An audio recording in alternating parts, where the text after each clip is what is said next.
esa presentación. Pero de igual tenemos que programarlo, como se dice, de manera virtual, ¿ya? Porque quedó pendiente la mitad del seminario de su compañero. El tiempo nos ganó. Tratemos en este caso de ajustarnos más a los tiempos para no estar cabezón. Y en TV nos faltaba todavía.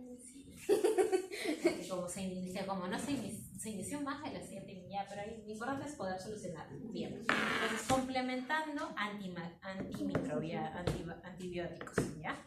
¿Qué es lo que nosotros vamos a trabajar en antibióticos? Nosotros habíamos visto que también en antibióticos teníamos que ver el mecanismo de acción. Habíamos visto que trabajamos los bactericidas, aquellos que se encargaban de la ruptura de la bacteria, destruían completamente la bacteria. ¿Y quiénes representaban, además de pared celular, aquellos que se trabajaban a nivel de lo que del ADN, respectivamente, ¿no?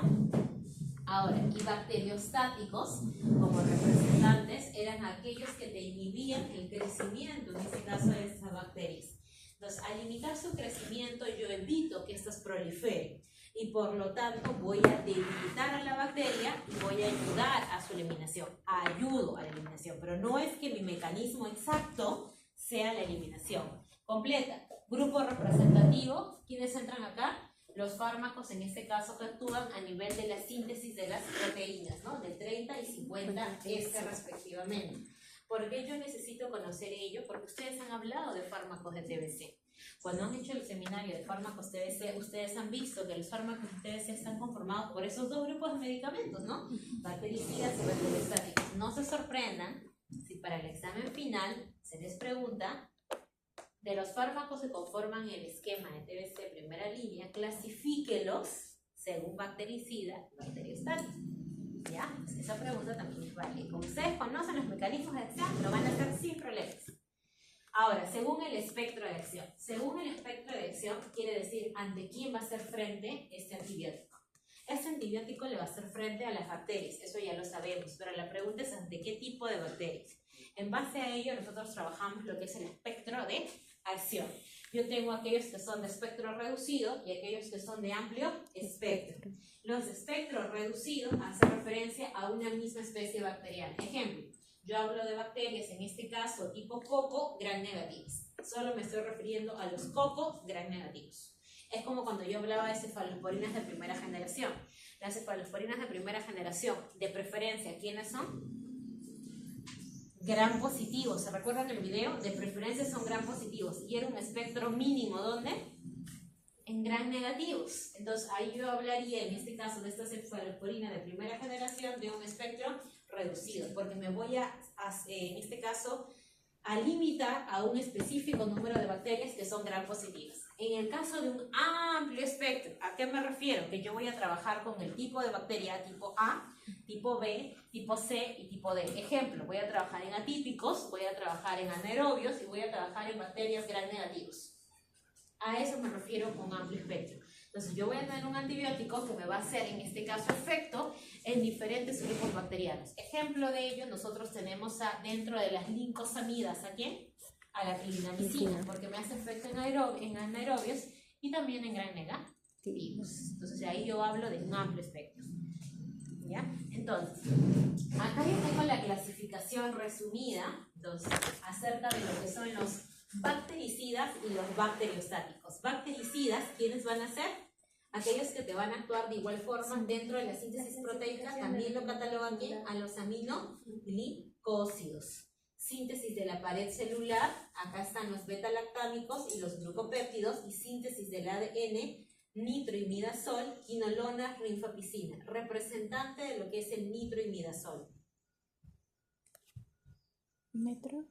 Metronidazol, representante del nitroimidazol, metronidazol. Ahora, representante en relación a lo que son los bacteriostáticos. Aquí nosotros también tenemos a los de síntesis proteicas, a los fenicoles, tetraciclinas y lincomicinas. ¿Estos te trabajaban en qué subunidad? Tetraciclinas, 30S. Ajá. Y aminoglicósidos también, pero acá varía el tema del grupo farmacológico. Y lincomicina y fenicoles, 50S. 50S. Muy bien. Acá yo tengo uno de 30 y acá tengo de 50 y 50S, síntesis proteica. Y otro, síntesis ácido fólico. ¿Quién? Las sulfonamidas. Representante de sulfonamidas bacteriostáticas. Se aplica en quemaduras. Sulfaniacida de plata. Sulfadiafina. En quemaduras o también en infecciones de diferentes bacterias a nivel de barreras cutáneas. ¿Ya? Acá de igual forma, ustedes que conocen esta lámina, estamos hablando de clasificación en base a ¿qué? Mecanismos de acción directamente de quién, de la bacteria. Entonces la bacteria tiene estos componentes, sus vías metabólicas en relación a lo que es su ADN, sus ribosomas, su pared celular, su membrana, su ácido nucleico. Entonces, cada una de estas tiene un mecanismo de acción. ¿Ya? Ahora hablemos en base al espectro. Habíamos hablado del espectro reducido y el espectro ampliado. Ampliado, diversas bacterias. Reducido, prácticamente una misma. ¿Quiénes actúan principalmente en lo que son gram positivos? Penicilinas, ampicilinas, vancomicinas y el linesolid, ¿ya? Específicamente gram positivos. ¿Quiénes actúan específicamente en gram negativos de preferencia? Si es que yo sé que es una bacteria con esas características, aminoglucósidos, quinolonas como el ciprofloxacino, colistina, ¿ya? Astronam y carbapenémicos, ¿ya? Diferencia entre positiva y negativa, recordando micro y recordando el videito. El péptido glicano es más grueso.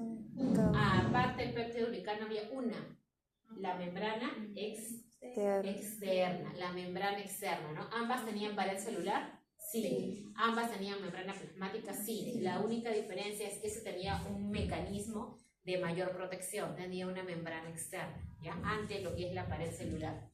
A diferencia de esto, ¿ya? Ahora, de igual forma nosotros tenemos anaerobios. Dentro de anaerobios, ¿quiénes están clasificados?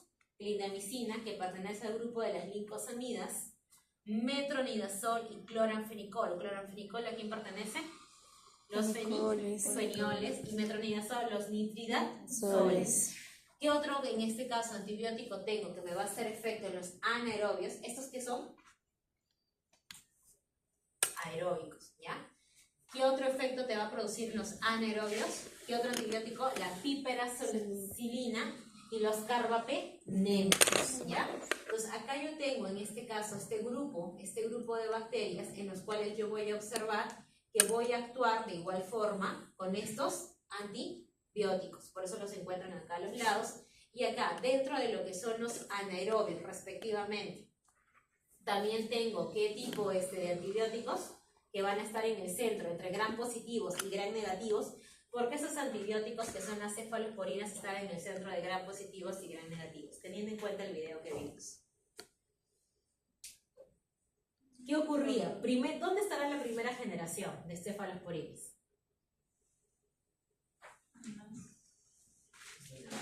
¿Recuerdan?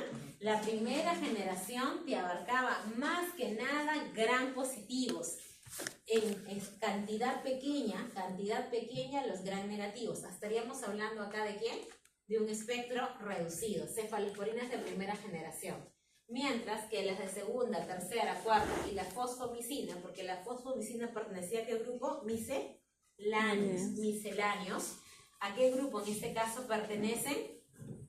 Amplio espectro. ¿Por qué? Porque no solamente te va a abarcar ya gram positivos a partir de la segunda generación, sino parte de gram negativos. En el caso de tercera generación, gram negativos y gram positivos. En el caso de cuarta generación, gram positivos, gram negativos y pseudomonas, ya pseudomonas. Y fosfomicina de igual forma, también te va a abarcar en positivos y en negativos, o sea, su efecto en relación a bacterias va a ser mucho mayor, ¿ya? Y también tenemos acá otro grupo de antibióticos que es piperacillina, tazobactam, amoxicilina, moxifloxacino, citromicina, trimetoprim, sulfamethoxazol, ¿ya? Que van a ser en este caso grupos farmacológicos que te van a trabajar tanto en aeróbicos como en anaeróbicos, ¿ya? Entonces ahí vemos en esta gráfica más que nada el tema de los espectros. ¿Qué es lo que nos dice? ¿Ya? Porque prácticamente ese es el contenido de esta presentación. Sí, ha sido bien puntual. Solamente nos clasifica en base a ¿qué? Bactericida, bacteriostático y su espectro de acción, reducido o amplio. ¿Ya? Entonces, diferencias de los medicamentos de primera línea. La diferencia de los medicamentos de primera línea en las diferentes infecciones planteadas. Tenemos que tener en cuenta que justamente los antibióticos de primera línea, en base a qué criterios van a ser elegidos, al tipo en este caso de bacteria en el cual nosotros nos estamos enfrentando. Y para eso nosotros tenemos que identificar la sintomatología clínica. Brindar opciones de tratamiento frente a cada infección, sí, que es lo que, por eso es que nosotros tenemos que conocer este espectro de relación acciones y el tipo, en este caso, de antibiótico usar, y conocer cuáles son las terapias adecuadas como terapias empíricas. Por eso mencionamos, ¿no? Si bien es cierto, conocemos el nivel de evidencia y la terapia empírica ayuda mucho para el tema de esquemas en relación a identificar qué infección, porque si no identificamos infección vamos a tener problemas. Tenemos 4 casos clínicos que tenemos que trabajar en este caso para el folder. Son 4. Hablemos del primero, para poder pasar en este caso a oxitóxicos y tocolíticos. ¿Ya? Caso 1. Tenemos una paciente de 26 años, estudiante de medicina. Tiene frecuencia cardíaca 93, presión arterial 120/80, estatura 98, peso 68. Tiempo de enfermedad 4 días. Curso, ¿qué significa IP? Insidioso y progresivo. Insidioso de pocos, progresivo, que continúa con la sintomatología. ¿Qué síntomas y signos principales tiene? Disuria, que es dolor a la micción, aumento de la frecuencia urinaria, que lo conocemos como polaquiuria, urgencia para orinar y tenesmo vesical. Refiere que ha tenido cuadros similares hace 2 meses y que ha comprado amoxicilina en jarabe. Tiene 26 años y compró amoxicilina en jarabe. Ya, pues. Ya. Amoxicilina en jarabe 250 miligramos, 1 mililitro, 250 miligramos, mililitro, una cucharada, ¿no? Cada 24 horas por 2 días. Es decir, ¿cuánto ha tomado? 5 ml. Prácticamente la bacteria le hizo más que, creo que ni cosquillitas le logró hacer, ¿ya? Pero ni bueno, lo vio pasar. Ni lo vio pasar, o sea, no sé. Entonces, ¿qué ocurrió acá? Uso inadecuado del antibiótico, Sí. desde lo que es la presentación hasta lo que es la dosis, respectivamente, ¿ya? Entonces, obviamente, ¿va a continuar con ITU? Sí. Es un hecho, ¿no? Pero ¿cuál es el problema? Le han hecho un urocultivo. Sospechosa de E. coli ble. ¿Qué era E. coli ble? Y lo vimos en la teoría anterior. Beta-lactamasas de espectro extendido. ¿Eso qué quiere decir? Que las penicilinas y las cefalosporinas van a hacer efectos por sí solas. No. Las penicilinas y cefalosporinas por sí solas no van a tener efecto, van a requerir la ayuda, ¿no? Van a requerir la ayuda de un inhibidor de beta-lactamasa. ¿Qué inhibidor entra acá con fuerza? El clavulámico. Entonces, ¿aquella tendría que recibir amoxicilina sola? No, más ácido. No, tendría que recibir amoxicilina más ácido clavulámico y hacerle una adecuada presentación del fármaco, que sería en este caso vía oral. Segundo, ¿qué otra alternativa más tendría además de la amoxicilina más ácido clavulámico, teniendo en cuenta que es una BLE, teniendo que las penicilinas y las cefalosporinas son factores limitantes para ello? La nitrofurantoína, ¿no? Que también pertenece al grupo de antibióticos misceláneos. ¿Cuál otra? Amoxi más ácido clavulámico, nitrofurantoína, ¿qué más? Podría ser carbapenem, sería una escala mayor, pero también. ¿Entrarían acá los aminoglicósidos o no? Si usted mencionó Gentamicina, amicacina también. ¿Entrarían acá las sulfonamidas? Sulfametoxazol más trimetropin. También es otra escala. Ajá, también es otra escala. Bien. ¿Qué antibióticos sería la primera línea frente, en este caso, a esta enfermedad? Si habláramos netamente de ITU, nitrofurantoína. Brinde una alternativa eficiente para ITU que tenga sospecha de coli ble. Alternativas eficientes es lo que hemos mencionado, ¿no? Desde un amoxi más clavulámico hasta sulfametoxazol más trimetropin, incluso los carbapenems respectivamente y ciprofloxacina. Pero hay quinolonas específicamente. Pero ahí evaluaríamos, si hablamos de carbapenems y quinolonas, hablaríamos de qué? Comorbilidades, ¿no? Complicaciones de esta ITU respectivamente, ¿no? Iríamos desde una escala menor hasta una escala mayor. Dentro de ello tendríamos a la nitrofurantoína, sulfametoxazol más trimetropin, aminoglucósidos. En pacientes con alergia a las penicilinas y nitrofurantoínas, O sea, nuestra primera escala, que era nuestra opción adecuada, nos la ventilaron por alergia. ¿Cuál sería nuestra opción? Aminoglucósidos, también podríamos emplearlo, pero el detalle que es parenteral, o sea, intramuscular. Pero si ella quiere vía oral, podríamos ver en todo caso sulfamethoxazol más trimethoprim, porque amoxiciclobulámico no podemos por el tema de alergias. Entonces tenemos alternativas, sí. Ese es nuestro primer caso. Entonces, nosotros para hacer este caso y poder hacerlo mejor, ¿qué tendríamos que revisar? ¿Sí resistencia? La guía de práctica clínica de infecciones del tracto urinario. ¿Ya? Segundo caso. Tengo un paciente masculino de 45 años, técnico militar, tiene 93 de frecuencia cardíaca, 130/80, 98 de saturación, pesa 68 kilos.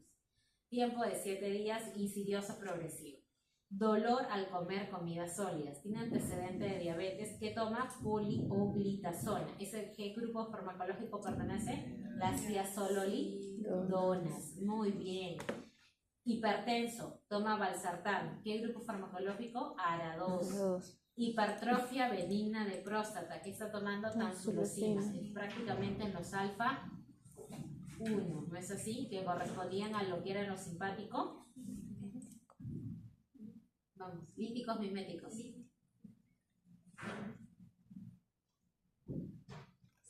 Líticos, ya. Simpático lítico. Entonces, este usuario es un usuario que tiene 3 patologías: hipertrofia, hipertensión y diabetes. No me dice los valores de sus patologías de base, está controlado. Entonces, ¿qué se le ha agregado? Periodontitis. Tiene una inflamación que debajo de lo que es el molar, ¿no? Está una gingivitis, no solamente. Podría hasta ser un absceso dental, ¿ya? Entonces acá tenemos la pieza molar, hay un absceso. Refiere haber tomado amoxicilina para el dolor un par de veces hace 5 días. De igual forma, inadecuado uso del medicamento no va a generar resultado. ¿Qué debemos hacer? Aparentemente hay un problema en relación a lo que es un absceso, ¿no? Un absceso dental. ¿Qué hacemos? Es hipertenso, y más aún porque es diabético. ¿Qué le damos? ¿Cuáles son las preguntas? ¿Qué antibiótico sería de primera línea frente a la enfermedad? Brinde una alternativa eficiente. Estábamos bien. Abscesos dentoalveolares, muy bien. En pacientes con alergia a beta-lactámicos y en pacientes con... esta pregunta está mal, la número 3. Porque está repitiendo nuevamente lo de la nitrofurantoína. Ahí sí está, porque la nitrofurantoína no te trabaja ese tema. Entonces ahí yo tendría que irme ¿a quién? A mi cuadro de anaerobios, ¿no es así? Entonces, ¿cuál sería mi primera línea de tratamiento? Iniciando desde el nivel 1. Habíamos visto en el esquema de espectros que iniciábamos con anaerobios, y en la parte baja teníamos sangran positivo y negativos. Y dentro de anaerobios estábamos con metronidazoles, glindamicinas, piperazulicinas, y también en el centro estaba ¿quién? Amoxi. Pero amoxicilina sola, como lo estaba usando ahí, o con quién más. Más ácido clavulámico. Desde mi opción más suave, amoxicilina más ácido clavulámico. Pero en este caso, si es alérgico, ¿qué le damos? ¿También aplica lo mismo de macrólidos o no aplica? ¿Qué me dice? Porque la erytromicina también va bastante bien para lo que es parte blanda, pero esta parte blanda no es solamente una parte blanda, no es mucosa oral, ahí tenemos un factor adicional, no es solo tejido celular subcutáneo.